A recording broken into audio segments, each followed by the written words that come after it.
अस्सलाम वालेकुम व्यूवर्स। आज आप लोगों के लिए सॉफ्ट पूरी की रेसिपी लेकर आई हूँ। इसकी काफ़ी फरमाइश थी मुझसे कि सॉफ्ट पूरी हम किस तरह से बना सकते हैं घर में।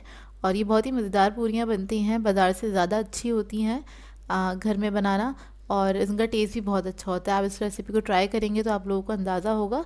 और बहुत आसान सी रेसिपी है, बस कुछ ट्रिक्स होती हैं जिनका ख्याल रखना होता है हमें। अगर आप मेरे चैनल पर नए हैं तो मेरे चैनल को सब्सक्राइब करें और साथ ही साथ बेल आइकन को क्लिक करना ना भूलें। इससे मेरे आने वाली हर वीडियो की नोटिफिकेशन आपको सबसे पहले मिलेगी। मेरी वीडियोस अच्छी लगे तो उसको लाइक करें और इसको शेयर भी ज़रूर करें। तो चलिए आइए इसके इंग्रेडिएंट्स नोट कर लेते हैं। इसके लिए मैंने लिया है मैदा 2 कप,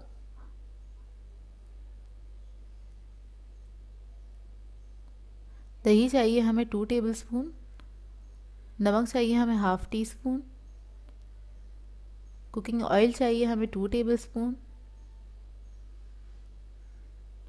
इसके अलावा पानी चाहिए हमें हस्बे ज़रूरत आटा गूंदने के लिए।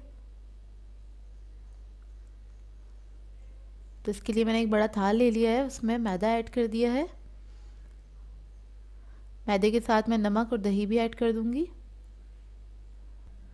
दही और नमक के बाद इसके अंदर मैं 1 टेबलस्पून ऑयल ऐड कर रही हूँ इस वक्त। और इस सब चीज़ों को हम मिक्स कर लेंगे अच्छी तरीके से। अच्छा, मैं मैदे से पूरियाँ बना रही हूँ। आप लोग चाहें तो ये पूरियाँ आप आटे से भी बना सकते हैं, या फिर आप इस तरह से भी कर सकते हैं कि 1 कप आप मैदा ले लें और 1 कप इसमें आटा ऐड कर लें नॉर्मल। तो उससे भी पूरियाँ बन जाती हैं। बस थोड़ा सा टेस्ट में फ़र्क होता है, लेकिन उसकी भी पूरियाँ अच्छी बनती हैं। जो लोग आटे से बनाना चाहते हैं वो लोग आटे से भी बना सकते हैं। तो बस मैं इसको मिक्स कर रही थी और ये मिक्स हो गया। अब थोड़ा थोड़ा सा पानी ऐड करके हम इसका अच्छा सा डो बना लेंगे। अच्छा, इसका जो डो होगा वो ज़्यादा सॉफ्ट नहीं बनाइएगा इसका डो, क्योंकि जब हम इसको रेस्ट देते हैं तो ऑलरेडी वो इतना सॉफ्ट हो जाता है, तो बाद में आप लोगों को हैंडल करने में प्रॉब्लम होगी।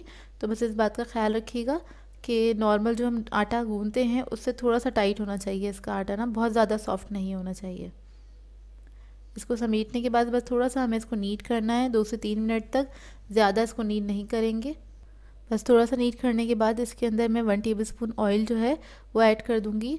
और इसको हम मिक्स करते हुए इसको इतना नीट करेंगे जो कि जो ऑयल है वो इसके अंदर अच्छे से जब्स हो जाए। तो बस इसको हमें इतना क्या कहते हैं नीट करना है। और ये डो आप देख लीजिए किस तरह से हो रहा है, किस फॉर्म में है। आपको अंदाज़ा हो रहा होगा इस वक्त कि कितना मतलब इसका टेक्सचर कैसा है, कितना हार्ड है या कितना सॉफ्ट है। ये ज़्यादा सॉफ्ट नहीं है डो, क्योंकि जब हम इसको रेस्ट के लिए रखेंगे तो ये सॉफ्ट हो जाएगा। ये देखिए डो को मैंने नीट करते करते स्मूथ कर लिया है। अब ऑयल इसके अंदर बिल्कुल भी नज़र नहीं आ रहा है। तो अब मैं इसको रख दूंगी थोड़ी देर के लिए, तकरीबन आधे घंटे के लिए कवर करके रेस्ट के लिए। तो आधा घंटा हो गया है, तो हमारा डो सेट हो गया होगा। ये देखिए कितना सॉफ्ट हो गया है। तो इसीलिए हमने आटा जो था अपना ज़्यादा सॉफ्ट नहीं रखा था, क्योंकि ये बाद में क्योंकि मैदा होता है इसके अंदर और जो हमने चीज़ें डाली है उनकी वजह से ये सॉफ्ट हो जाता है। तो हम इसके पेड़े बना लेंगे।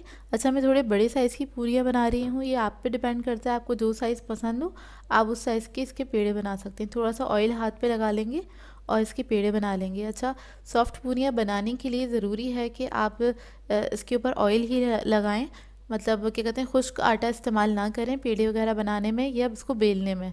अगर आप वो यूज़ करते हैं तो आपकी पूरियाँ सख्त हो जाती हैं। तो इस बात का ख्याल रखिएगा, ऑयल के साथ ही आपने इनको बेलना भी है।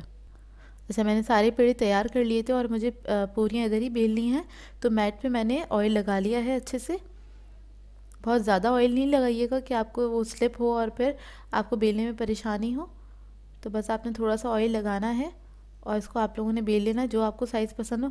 अच्छा, पूरियों को बहुत ज़्यादा पतला भी नहीं करेगा, तभी पूरियाँ आपकी सॉफ्ट नहीं बनती हैं कि आप लोग इसको पतला कर लेते हैं। दूसरा ये कि इवनली बिली हुई होगी आपकी पूरी, तो वो अच्छे से फूलेगी।